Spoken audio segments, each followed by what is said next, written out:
And now, ladies and jelly beans, boys and squirrels, welcome to Adventures in Reading. Today, I turned some really cool books into some really amazing magic tricks. And now, to get started, I've got one big question. Who loves books?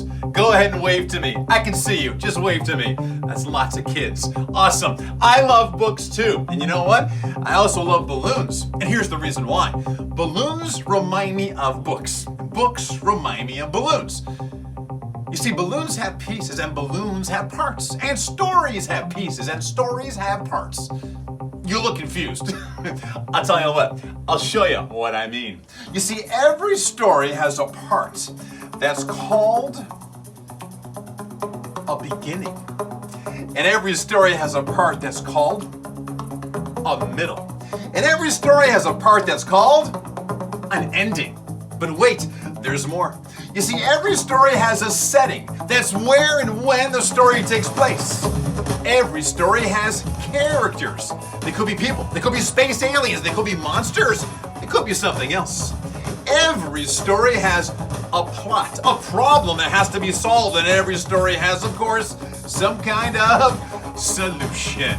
Hey, it's time for me to tell you one of my favorite stories, a story called The Red Balloon. A story of a very magical balloon, a balloon that is rescued from a lamppost by a little boy. And that balloon is so happy. That balloon comes alive, and that balloon follows the boy to school. That balloon follows the boy home. That balloon plays hide and go seek. The balloon even tries to come over for dinner one night.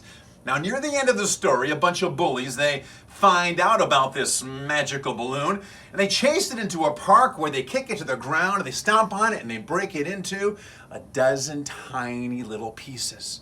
And the boy, he sits down on the dirt and begins to cry. And you would think that is the end of the story.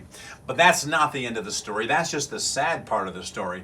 You see, the end of the story is actually surprising. The end of the story is actually amazing. The end of the story is actually quite beautiful.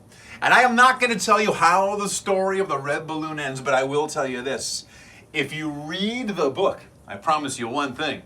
You will be amazed.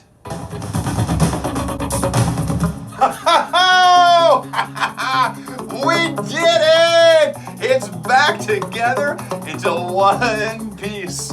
Hello everybody, welcome to the show. My name is Doug Scheer. I am your camp counselor today in our reading adventure, Adventures in Reading. And today, I promise you this, we're gonna have a lot of fun. Because let me tell you what I did. I read a bunch of books. Kid books, and I turned them into magic tricks. Now, the first book, the book that I just showed you, is really old. You're gonna have a hard time finding this one at the library. It's called The Red Balloon. And The Red Balloon was a book. It was turned into a movie. It was turned back into a book. And I just turned it into what you just saw, that really cool magic trick. But that's